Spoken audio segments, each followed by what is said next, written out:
Now, last time I was in Philadelphia, I was at the Constitution Center. And I was delivering a speech for the Democratic National Convention this year. And I said during that speech, I've sat in the Oval Office with both of the men who are running for president. And they are very different people. I explained that I never thought Donald Trump would embrace my vision or continue my policies, but I did hope, for the sake of the country, that he might show some interest in taking the job seriously. But it hasn't happened. He hasn't shown any interest in doing the work or helping anybody but himself and his friends, or treating the presidency like a reality show that he can use to get attention. And by the way, even then his TV ratings are down. So you know that upsets him. But the thing is, this is not a reality show, this is reality. And the rest of us have had to live with the consequences of him proving himself incapable of taking the job seriously. At least 220,000 Americans have died. More than 100,000 small businesses have closed. Millions of jobs are gone. Our proud reputation around the world is in tatters. Presidents up for re-election usually ask if the country is better off than it was 4 years ago. I'll tell you one thing, 4 years ago you'd be tailgating here at the link instead of watching a speech from your car. The only people truly better off than they were 4 years ago are the billionaires who got his tax cuts. Right now, as we speak, Trump won't even extend relief to the millions of families who are having trouble paying the rent and putting food on the table because of this pandemic. But he's been doing all right by himself. As it turns out, this was just reported in the last 48 hours. We know that he continues to do business with China because he's got a secret Chinese bank account. How is that possible? How is that possible? A secret Chinese bank account. Listen, can you imagine if I had had a secret Chinese bank account when I was running for re-election? You think Fox News might have been a little concerned about that?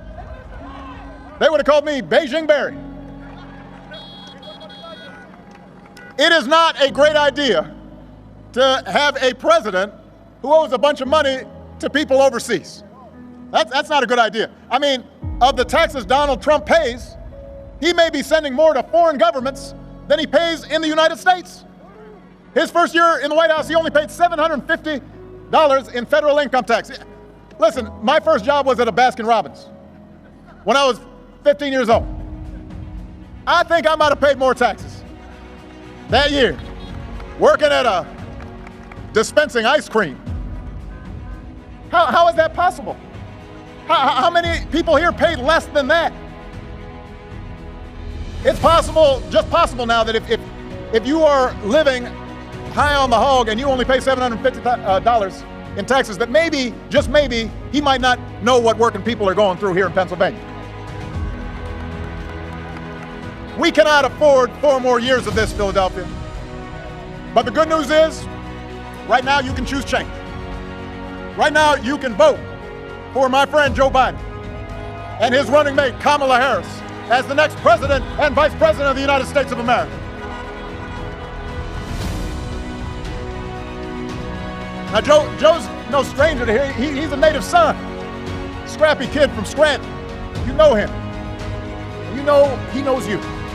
But let me tell you how I came to know him and how I came to love him. 12 years ago, when I chose Joe Biden as vice president, as my vice presidential running mate, I didn't know Joe all that well. We had served in the Senate together, but we weren't super close. He and I came from different places. We came from different generations.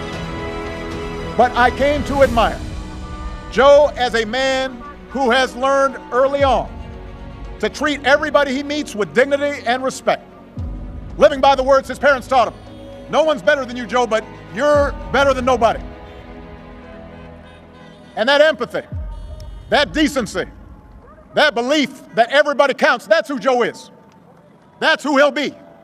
And I can tell you the presidency doesn't change who you are, it reveals who you are. And Joe has shown himself to be a friend of working people.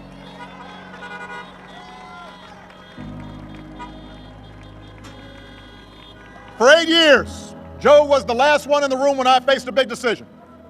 He made me a better president, and he's got the character and experience to make us a better country. And he and Kamala are going to be in the fight, not for themselves, but for every single one of us.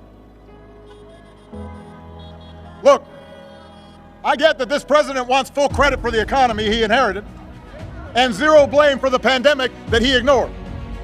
But you know what? The job doesn't work that way. Tweeting at the television doesn't fix things. Making stuff up doesn't make people's lives better. You've got to have a plan. You've got to put in the work. And along with the experience to get things done, Joe Biden has concrete plans and policies that will turn our vision of a better, fairer, stronger country into a reality. We literally left this White House a pandemic playbook that would have shown them how to respond before the virus reached our shores. They probably used it to, I don't know, prop up a wobbly table somewhere. We don't know where that playbook went. 8 months into this pandemic, cases are rising again across this country. Donald Trump isn't suddenly going to protect all of us. He can't even take the basic steps to protect himself.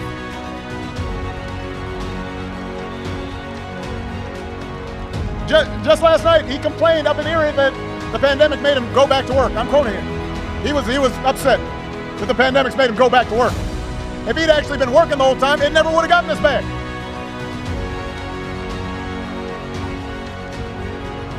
So look, here's the truth. I want to be honest here. This pandemic would have been challenging for any president. But this idea that somehow this White House has done anything but completely screw this up is just not true. I'll give you a very specific example. Korea identified its first case at the same time that the United States did. At the same time. Their per capita death toll is just 1.3% of what ours is. In Canada, it's just 39% of what ours is. Other countries are still struggling with the pandemic, but they're not doing as bad as we are because they've got a government that's actually been paying attention. And that means lives lost, and that means an economy that doesn't work. And just yesterday, when asked if he'd do anything differently, Trump said, not much. Really? Not much? Nothing you can think of that could have helped some people keep their loved ones alive? So Joe's not going to screw up testing. He's not going to call scientists idiots. He's not going to host a super spreader event at the White House. Joe will get this pandemic under control with a plan to make testing free and widely available, to get a vaccine to every American cost-free, and to make sure our frontline heroes never to ask other countries for the equipment they need. His plan will guarantee paid sick leave for workers and parents affected by the pandemic, and make sure that the small businesses that hold our communities together and employ millions of Americans can reopen safely.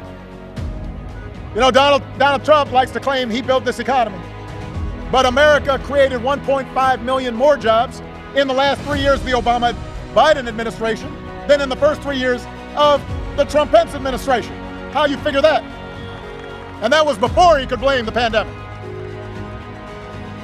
Now, he did inherit the longest streak of job growth in American history, but just like everything else he inherited, he messed it up. The economic damage he inflicted by botching the pandemic response means he will be the first president since Herbert Hoover to actually lose jobs. Joe's got a plan to create 10 million good, clean energy jobs as part of a historic $2 trillion investment to fight climate change, to secure environmental justice.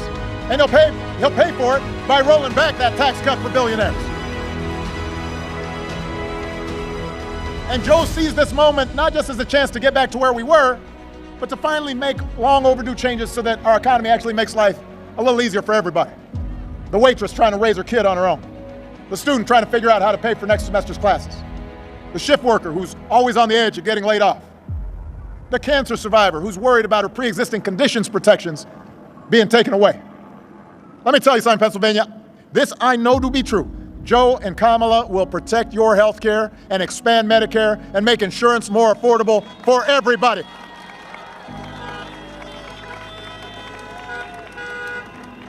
You know, Republicans love to say right before an election that they'll protect your pre-existing conditions.